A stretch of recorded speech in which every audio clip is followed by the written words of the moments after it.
So look, as we headed into the weekend, I thought it would be helpful to just give you a brief update about where things are with respect to the military support to the State Department in Afghanistan. And I want to say at the outset, and I probably should have said this yesterday, you guys know that this is a planning organization. That's what we do here. And planning for these sorts of contingencies is not unusual. In fact, it's quite common. And one of the reasons why we have been able to react as quickly as we did in just the last day or so is because we had plenty of contingency planning in the works, and in fact, a lot of it complete. Because we were, and as I've said many times from the podium, watching consistently the security situation on the ground. So I can give you a brief update, a few additional details since yesterday. Now, as I do this, I think you can understand that I'm not going to have every detail that you might want. There's operational security that's still going to be a concern, and we're going to observe that here, just like as we have throughout the entire drawdown process. But I can tell you a couple of things. First, U.S. forces Afghanistan forward continue to provide security at the Kabul airport and at the embassy. These are the existing security elements that were already in Kabul. This comprised of attack and lift aviation assets, infantry, security personnel, and some intelligence, surveillance, and reconnaissance assets that are already there at the airport. And they stay there, and they are still doing their jobs in terms of internal security there at Hamid Karzai International Airport. The troop movements that we mentioned yesterday are happening as we speak. 3 battalions are preparing to move from their current locations in the Central Command area of responsibility to Kabul. And they consist of a Marine battalion that was already pre-staged in the region and has lift, sustainment, and support capabilities. Another Marine infantry battalion from a Marine expeditionary unit, and a U.S. Army infantry battalion. Now, some elements of one of the Marine infantry battalions are already there in Kabul, just the leading element. They're there. The rest of their forces will continue to flow over the next couple of days, and I expect that by the end of the weekend, the bulk of the 3,000 that we talked about yesterday will be in place. Probably not all, but the bulk. Now, from the United States, the brigade combat team that we mentioned from the 82nd Airborne Division that is prepared to go to Kuwait as a ready reserve force, they are now preparing to deploy. I do not have information that suggests they're on the way right now, but I suspect that in very short order they will start to deploy and to arrive. Movement of some of the enablers that we talked about yesterday, designated to support the special immigrant visa processing in the region, that has also begun. These are primarily medical personnel. I think I told you yesterday it's a mix: medical personnel, some military police, some electrical engineers, that kind of thing. They are preparing to go. I do not have an indication today that they have actually left. Again, they are not going into Afghanistan. They are originally going to be sent into the region for further use as needed to support the SIV process.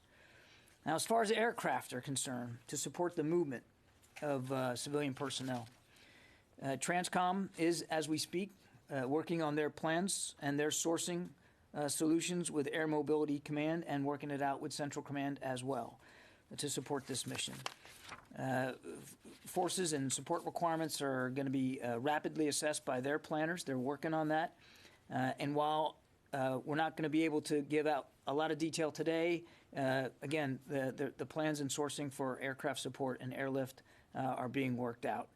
We'll have more to say about that when it's appropriate and when we can. But I do want to stress that airlift will not be a limiting factor in this mission. Airlift will not be a limiting factor. And as I said yesterday, it's not all going to be military aircraft that are used. There are Hamid Karzai International Airport is still open. Commercial flights are still going in and out. It doesn't. I don't want to convey the sense that every lift of every individual is going to be done on a gray military aircraft, though they will be made available to support. And as I said, it's not going to be a limiting factor. And then finally, I just want to foot stomp something I said yesterday. This is a specific, narrowly focused, tailored mission to help with the safe, secure movement of the reduction of civilian personnel in Kabul, as well as to help support the acceleration of the special immigrant visa process by the State Department. That's what we're focused on. And as we get more information and I'm able to provide it to you, I will, with the understanding that there's going to be operational security concerns, and I'm not going to be able to provide every level of detail that I'm sure you want. We will be as transparent with you as we can. Bob. Thank you, John. You're mentioning that the bulk of the 3 battalions will be there probably by the end of the weekend, you said, so at the end of Sunday. Do you anticipate then that the operation would begin that day? The operation has begun, Bob. I mean, the movement of forces to Kabul has begun. That's the military side of it. I can't speak to the timing of the State Department with respect to their reduction. We wanted to make sure that we were in full support of them and that we were getting on station as quickly as possible, and that's what we're focused on. As for when departures will occur and how many on a daily basis, that's really my colleagues at the State Department for them to speak to. Can I ask a follow-up? Sure. So given the events of the last 24 hours with 3 or 4 additional cities falling to the Taliban, and the Taliban apparently moving closer to Kabul, I'm wondering how likely is it that you will be able to complete the drawdown of forces by August 31st, as opposed to staying to ensure the security of the embassy afterwards? Well, obviously, we're going to be watching the security situation day by day, Bob, and I can't speak for what that's going to look like, in days to come. What I can tell you is where we are now, where we are today, and the mission that we've been assigned is to support the State Department's reduction in personnel by the end of the month. And so that's what we're focused on. That's the timeline we're focused on. And if we need to adjust, either way, left or right, we'll do that. But we're going to always be looking at the security conditions in the ground. Tara. Thanks, John. With the airlift planning that's going on, are you planning to make the airlift available for hundreds of people getting out of the country, thousands? As you know, there were thousands of people based at U.S. Embassy Kabul, and there's as many as 18,000 interpreters that were looking to get out. So Can you give us an order of magnitude of this airlift mission? What I can't do is tell you exactly how many on any given day. But capacity, as I said, is not going to be a problem. We will be able to move thousands per day. But that's just the airlift capacity. That doesn't necessarily mean that you're going to end up with that every day. It's going to depend on the processing and how that goes. So what we want to be able to do is to get there fast and get there capable and be able to provide as much capacity to the State Department as we can. And our intention is to be able to move thousands per day. Okay. Separately, as we've seen the different provincial capitals fall, is the Department of Defense surprised at how quickly it seems that the Afghan National Army has collapsed under Taliban pressure? We are certainly concerned by the speed with which the Taliban has been moving. As we've said from the very beginning, that this is and it still is, a moment for Afghan national security and defense forces as well as their political leadership. No outcome has to be inevitable here. I'm not going to speculate about surprise. We're obviously watching this just like you're watching this and seeing it happen in real time, and it's deeply concerning. It's, in fact, the deteriorating conditions are a big factor in why the president has approved this mission to help support the reduction of personnel there in Kabul. So I mean we're adjusting as best we can given those conditions. And again, this is a moment for the Afghans to unite the leadership and in the military. No outcome has to be inevitable here. Just one last, if the Taliban continue across and take Kabul, what happens to the continued support that DoD had been planning to do for Afghan national security forces, such as like the contracted air support or the fuel that DoD was committing to send? Are you all starting to have conversations about at what point does that support have to be cut off to keep it from going into the hands of the Taliban? We're still supporting the Afghan National Security and Defense Forces. We're still supporting the Afghan government, the elected government in Kabul. And that's what we're going to be focused on doing. It would be easy to speculate about what the future of Afghanistan looks like right now, but I think we want to focus on what we are doing. We are supporting the Afghans in the field where and when we can. We're still working on contract support for over-the-horizon. We're still making sure we have robust over-the-horizon counterterrorism capabilities in the region so that we can't suffer a threat from Afghanistan again. So we are focused on the security situation as we see it now and what we've got to do, the missions we've been assigned by the commander-in-chief, and I'll let the political situation play out. That's really not something that we're overly focused on right now. Yeah. So you were speaking about the over-the-horizon. Obviously, the U.S. has been conducting airstrikes regularly every day for the last few days, and it didn't stop the advances of the Taliban. So if you cannot stop the Taliban from over the horizon, which you are trying to do right now, how are you going to stop Al-Qaeda from over the horizon? Sylvie, the over-the-horizon counterterrorism strikes and capabilities still exist and will exist going forward. We have never said that airstrikes are a panacea. You said, we weren't able to stop the Taliban. We have said from the moment we started drawing down that we're going to continue to support them where and when feasible, with the understanding that it's not always going to be feasible. And we've never argued that our airstrikes from the air were going to turn the tide on the ground. What we have said is that the Afghans have the capability to do that. And we still believe that they could make a difference on the ground. We will do what we can from the air, but they have the advantage. They have greater numbers. They have an air force. They have modern weaponry. It's indigenous forces that can make the difference on the ground. And that's so our support to the Afghans was really done in that vein. And again, as for counterterrorism, as you heard the Secretary say himself, there's not a scrap of the earth that the United States military can't hit if it's needed. And when it comes to disrupting a counterterrorism threat that we know is emanating and is serious enough, airstrikes can be effective in that regard. Megan. Are the troops heading into Kabul going to get imminent danger pay for this deployment? I don't know. Can you take that? I can take the question, but I don't know. Jeff Selden, VOA. John, thanks very much for doing this. You've said that the U.S. is going to continue to conduct the airstrikes in support of the Afghan security forces when and where it's feasible.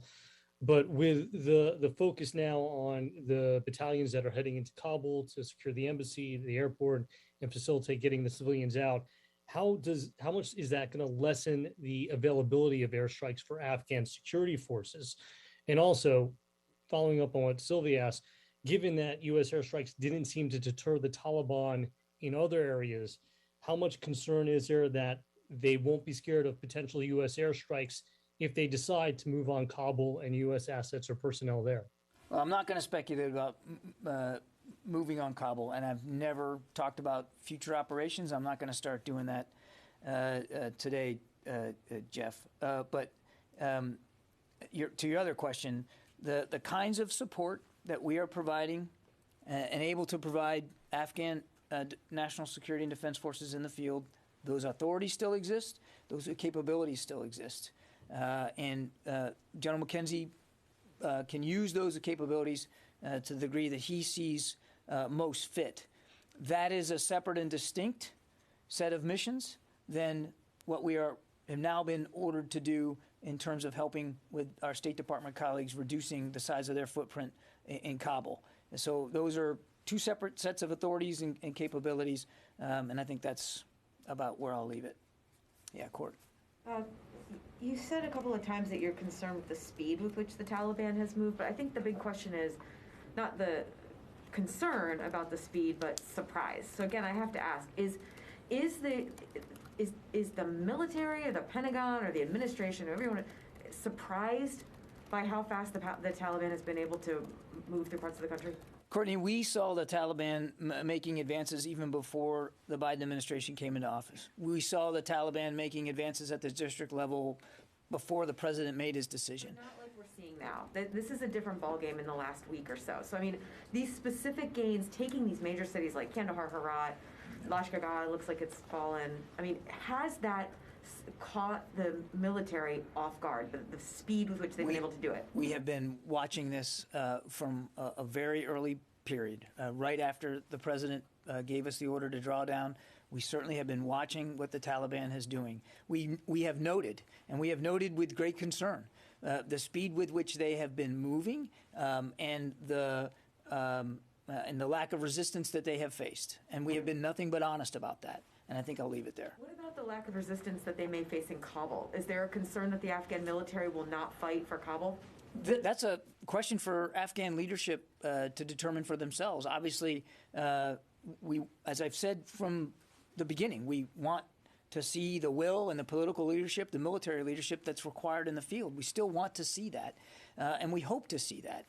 But whether it happens or not, whether it pans out or not, that's really for the Afghans to decide. Orrin. You've said here many times that Afghanistan cannot and will not become a base from which to launch attacks against the U.S. homeland or its allies. Does the speed of the Taliban advance shake your confidence in that statement? No. Steve from military.com. Hi, thanks for doing this. Are any additional Air Force squadrons or aircraft heading to the Middle East for this? And then could you also speak to any of the rules of engagement troops on the ground will have? I have nothing to announce or speak to with respect to additional Air Force assets. I've told you, I've given you pretty much the laydown of exactly what we're sending to support this movement. That said, I also said, in fact, I meant it in my opening statement, that there will be airlift provided. Clearly, there's going to be an Air Force role here with respect to airlift. But in terms of combat aircraft, I know of no such moves to do that. And as I said, I've laid out for you now twice what the movements would be, and I'm not going to speak about rules of engagement. We never do that from the podium. David? Now, you said you won't speculate about movements on Kabul, but how would you describe the situation now? Is Kabul under threat? Is Kabul isolated? What is it? Right now, without getting into a battlefield assessment every day, I don't want to do that. But Kabul is not right now in an imminent threat environment. But clearly, David, if you just look at what the Taliban's been doing, you can see that they are trying to isolate Kabul. Now, what they want to do if they achieve that isolation, I think only they can speak to. But you can see a certain effort to isolate Kabul. It is not unlike the way they've operated in other places of the country, isolating provincial capitals and sometimes being able to force a surrender without necessarily much bloodshed. Again, I can't speak for what their intentions are. What I can tell you is that we're taking the situation seriously, and that's one of the reasons why we're moving these forces into Kabul to assist with this particular mission, because we know that time is a precious commodity here. Is it isolated now? I don't want to get into a specific intelligence assessment on the battlefield. I just don't want to do that. But clearly, from their actions, it appears as if they are trying to get Kabul isolated. Lucas. Let me try it this way. The main arteries going into Kabul. Again, I'm not going to get into a conditions on the ground assessment every day about avenues and lines of communication, except to say it certainly appears that the Taliban is trying to isolate the city, and they have, throughout this last few weeks, you've seen it for yourself, taken over border crossings, taken over highways and major intersections to control lines of what we call communication and lines of revenue and those kinds of things. I mean, but I can't speak and I won't speak specifically to what the situation is in Kabul right now. John, many times this week you've said the Afghan forces have the advantage. What proof can you offer as the Taliban have taken over now vast majorities of the country and they've now surrounded Kabul? That the Taliban have moved with the speed with which they have, and that the resistance that they have faced has been insufficient to stop those, to check those advances, does not mean, Lucas, that the advantages aren't still there. You have to use it. You have to be willing to apply it. Makes sense, John. Yes, if you're it saying does. that they have all the advantages as they're getting crushed on the battlefield, it makes no sense to say they have the advantage. The Taliban appear to have all the advantages right now. Lucas, I appreciate the effort again. They have greater numbers. They have an Air Force, a capable Air Force, which, oh, by the way, is flying more airstrikes than we are every day. They have modern equipment. They have organizational structure.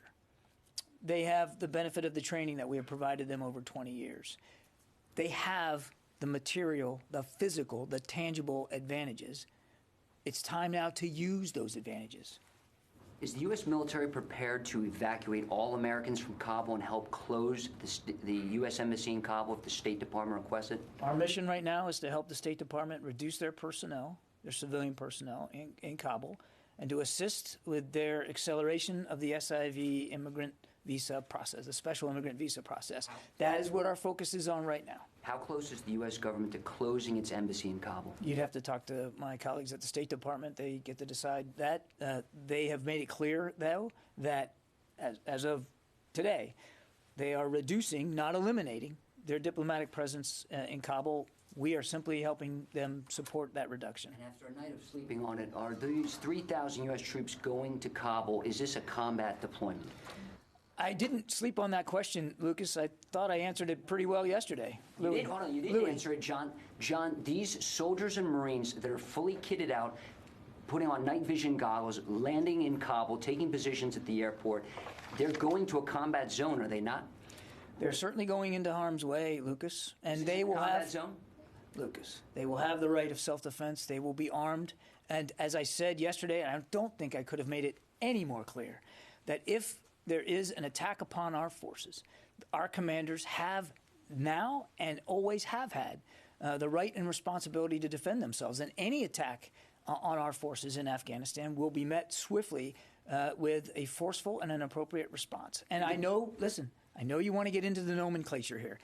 Nobody's walking away from the fact that this is potentially dangerous. In fact, I think one of the things I said at the opening of the press conference was I'm not going to provide a lot of operational detail because we know it's dangerous. We're all mindful of the perilous situation in Afghanistan and the deteriorating security situation, Lucas, and I find it a little I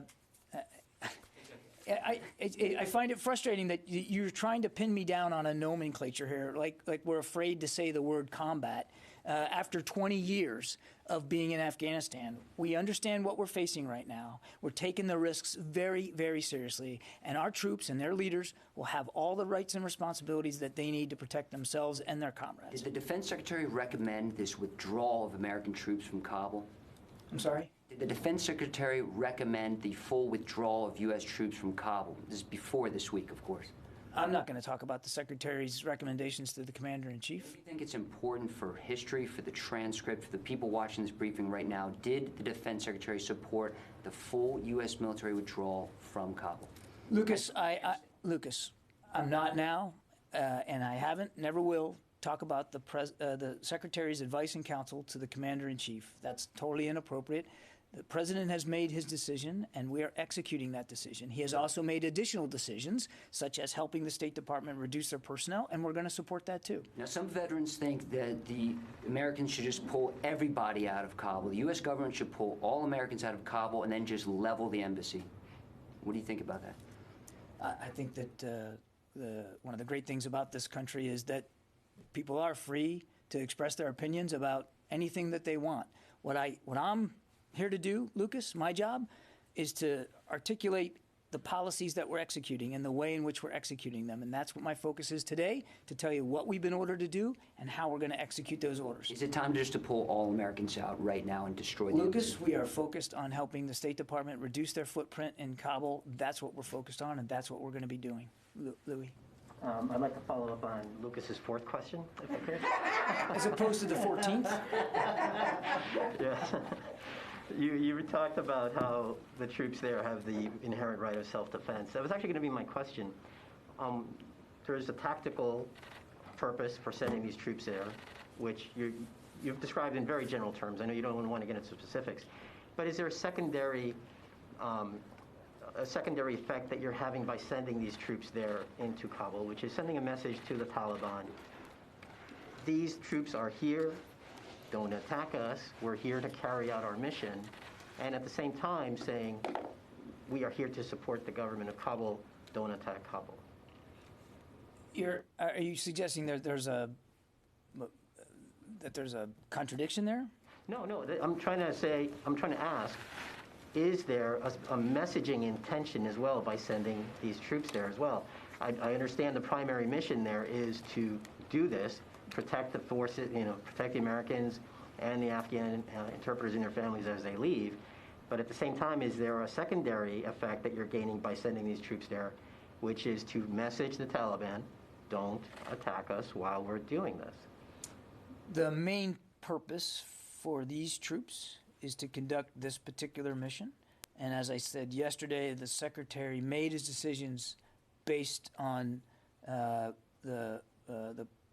based on prudence, to make sure that you have what you need and that you have reserve if you need reserves, because we don't know exactly how the situation's going to unfold. It's not, he didn't choose these units or this approach to send a message. He chose these units and this approach to accomplish a mission and to make sure that he had enough capability and capacity to do it safely and in an orderly fashion. That said, and I've said this now three or four times, if these forces are attacked and threatened, we have the ability, the right of self-defense, and we will respond in a forceful and appropriate way. And just one quick follow-up. We've talked about the troops from the 82nd Airborne going into Kuwait that could be on standby if needed. Is their mission going to be, if they are needed, exactly like the ones from the 3,000 that will be arriving by the end of this weekend? Or would it be something different?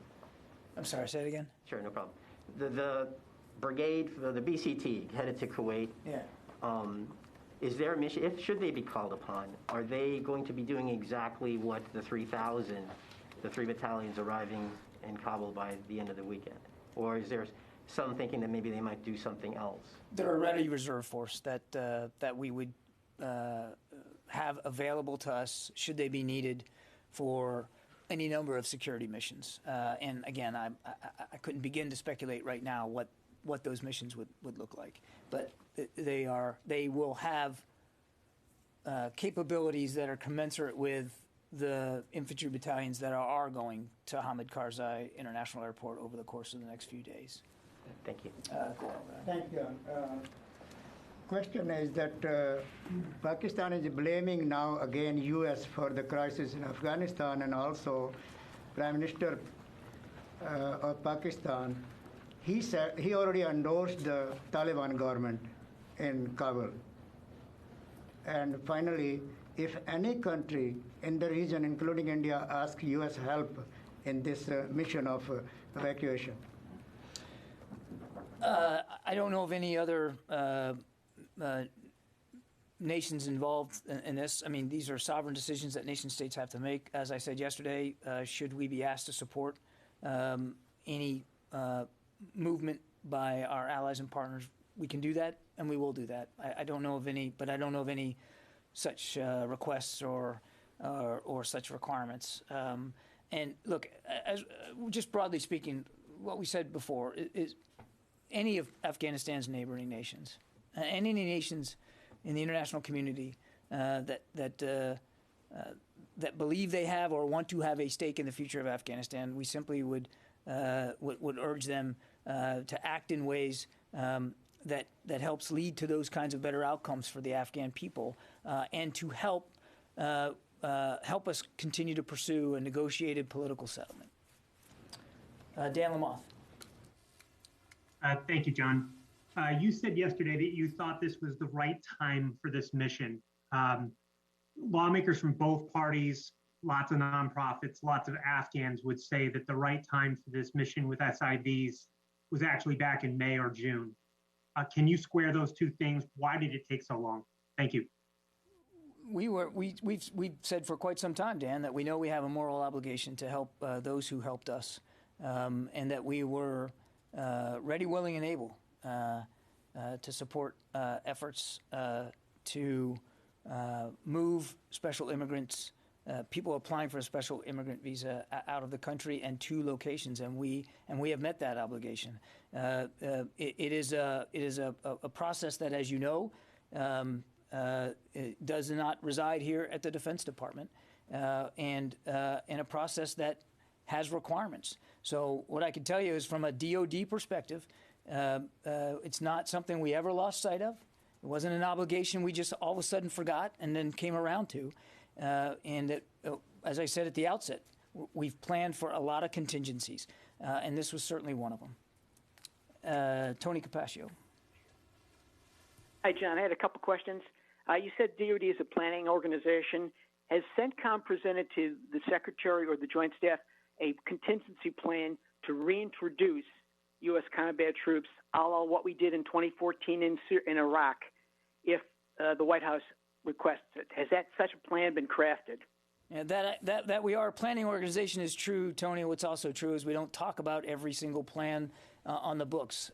Our focus right now, Tony, and the plans that we are executing are to meet the President's drawdown requirement by the end of this month, and to assist in the drawdown of State Department personnel also by the end of the month. And I'm not going to speculate about what things look like going forward. And I would remind Tony that this mission is a narrowly focused, very specific, tailored mission to support the State Department at this particular time. I have a second question. Go ahead. Okay, second question. You've heard the narrative and the questions from reporters and everybody else about, is this a repeat of the fall of Saigon? You're not a historian, but I know that the Secretary, a number of you guys are thinking, how do you answer that question?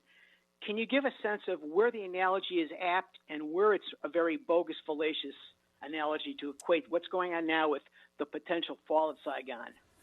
Yeah, Tony, what I can tell you is we're not focused on the history of the Vietnam War. We're just not. We're focused on meeting the requirements that we have today. That's where our headspace is. Certainly, we've seen the punditry and the commentary. I think it's best to leave that to historians. What we're focused on is making sure that we meet our commitments to our State Department colleagues, and that we continue to meet our commitments while we have the authorities and the capabilities to our Afghan partners on the ground. Is the best historical reference point of Iraq 10 years ago? Mike, go ahead. What's it going to say for our 20-year war in Afghanistan if it ends with the Taliban rolling into Kabul in U.S.-made MRAPs and Humvees and carrying weapons that our allies turned over to them? Look, Mike, again, I'm not able to, I don't have a crystal ball. I can't see the future. And what I can tell you is our troops who deployed to Afghanistan after 9/11 did what they were sent there to do, which was to prevent Afghanistan from being a safe haven for terrorist attacks upon the homeland, and to severely degrade the capabilities of groups like Al-Qaeda. In the process of that effort, a lot of progress was made in Afghanistan, progress which we obviously don't want to see put at greater risk. Going forward, we're going to do a couple of things. We're going to make sure that a terrorist threat can't emanate from Afghanistan again by maintaining robust over-the-horizon counterterrorism capabilities in the region. And we're going to continue to support our Afghan partners bilaterally through maintenance support, through financial support, and we're going to continue to want to see a stable, secure Afghanistan. The other thing I would say is that we want to continue to see that there's a negotiated political settlement here for governance going forward. So that's what our focus is on right now. Do you really think the Taliban is interested in negotiating? They seem not interested in that. I mean, do you really think that they are legitimate negotiating partners? I think that's a question for Taliban leaders to speak to. They have a team in Doha. They have participated in the past in negotiations. Now, whether they're still interested in that or not, I think is for them to speak to. We are still interested in seeing that outcome, and so should the rest of the international community. Can I do one follow-up on Mike's question? Yeah, go ahead. On the weapons, will the U.S. allow, if it looks like the Super Tucanos or other advanced aircraft that we've provided Afghan forces over the years, will the U.S. allow those aircraft to fall into Taliban hands, or are there plans underway to make sure that doesn't happen? I think you can understand why I'm not going to speculate about that, Tara. We've got there is an Afghan Air Force in place. They are flying missions every day. We have made commitments to help improve their capabilities. Those commitments remain in place, including refurbishing Black Hawk helicopters, helping them finance the refurbishment of some of their Mi-17s in terms of financial, contractual support, and then the provision of Super Tucanos. I'm not going to speculate about the destruction of personnel, the destruction of property going forward. We are going to continue to stay focused on making sure they have the capabilities to use in the field. But would you say that the U.S. would not allow those aircraft to fall into Taliban We are hands? always worried about U.S. equipment that could fall into an adversary's hands, and that's something we never lose focus on. And what actions we might take to prevent that or to forestall it, I just simply won't speculate about today. Quick Paul from Politico.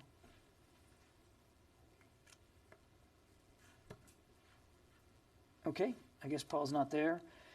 Jeff Shogel. Thank you. I just wanted to clarify something you had said earlier. You said with the airlift, the military will be able to move thousands of people per day.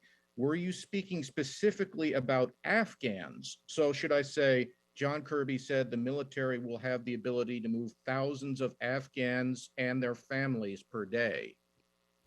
Jeff, I think you can surmise that when I say thousands of people, that would include a population of Afghans, of course, that are being processed through the special immigrant visa program, including their families. Okay, that's about it for today. Thank you. Thank you very much. We're all set. We're all set.